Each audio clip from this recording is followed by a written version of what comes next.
Hey everyone, it's Jeremiah from Alamance Battleground, and it's time for another Tryon's March real-time update for today, June 1st.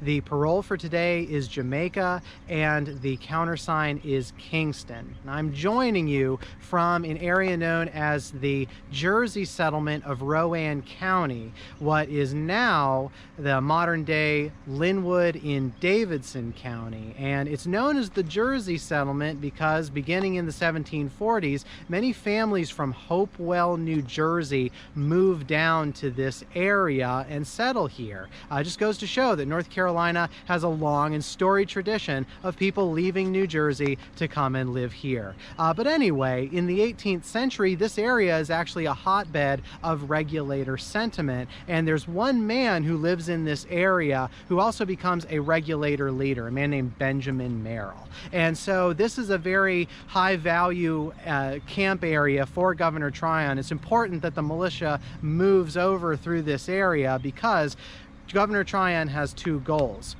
First is capturing the outlaw Benjamin Merrill. Second is taking in more oaths of allegiance from the people who live in this area and putting down this Regulator movement. So he's going to stay in the Jersey settlement for a few days, but it is on the morning of June 1st when Colonel Edmund Fanning of the Orange County Militia arrives in camp with Benjamin Merrill as a prisoner. And last night, Fanning had taken a small group of men, sort of an advance guard, over to Merrill's house, and in the middle of the night they surround it. They're able to apprehend Benjamin Merrill and take him into camp as a prisoner. And Benjamin Merrill is more of a high value prisoner for one very significant reason. He is often referred to as Captain Merrill because Merrill is a captain in the Rowan County Militia. As an officer in the militia, he has a much higher responsibility and is going to pay a higher price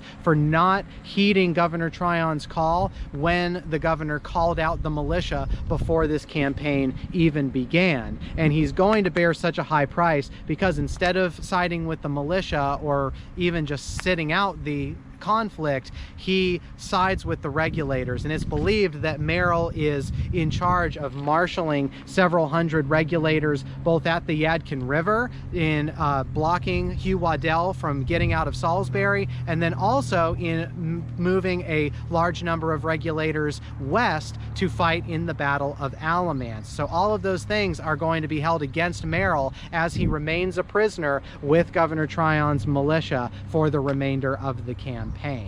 Now, while the militia is at the Jersey settlement, there's also one very interesting occurrence that takes place here that thankfully was written down in the campaign journal, probably one of the most high drama moments that takes place during the campaign, at least as far as the writer of the journal is concerned. I'm going to quote from the journal now, and this happens later this evening on June 1st.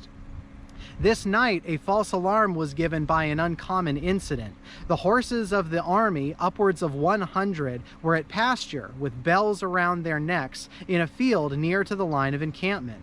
And in an adjoining garden were several beehives. Some soldiers, taking a fancy for honey, overturned the hives about midnight. The bees, being thus disturbed and enraged, dispersed themselves among the horses in the pasture, stinging them to such a degree that they broke in one confused squadron over the fence, and came on full gallop and in full chorus of bells up to the camp. The out-sentinels, uninformed of the real cause, joined in the signal of alarm, and the cry through the camp was, "Stand to your arms! Stand to your arms!"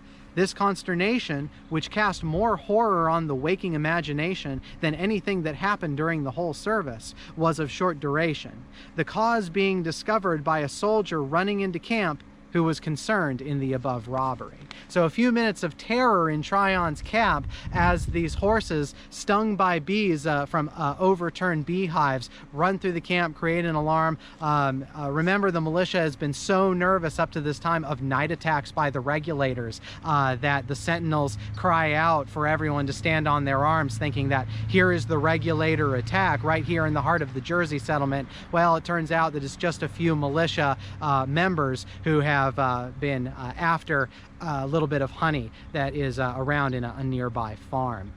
And so that's one of the more interesting moments that takes place during this campaign. Interesting to note that it is considered to be one of the greatest horrors of the waking imagination of the entire campaign, even as they have been through this arduous march, battle with the regulators, and so on.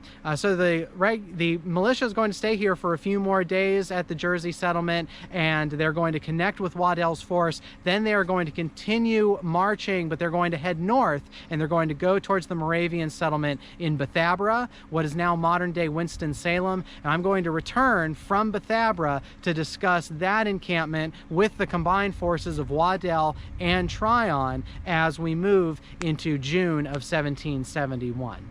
Thanks so much for watching. Be sure to like, share, and if you're watching on YouTube, be sure to subscribe. We enjoy making these for you. Hope you enjoy watching them, and we will see you again for the next installment at Bethabara.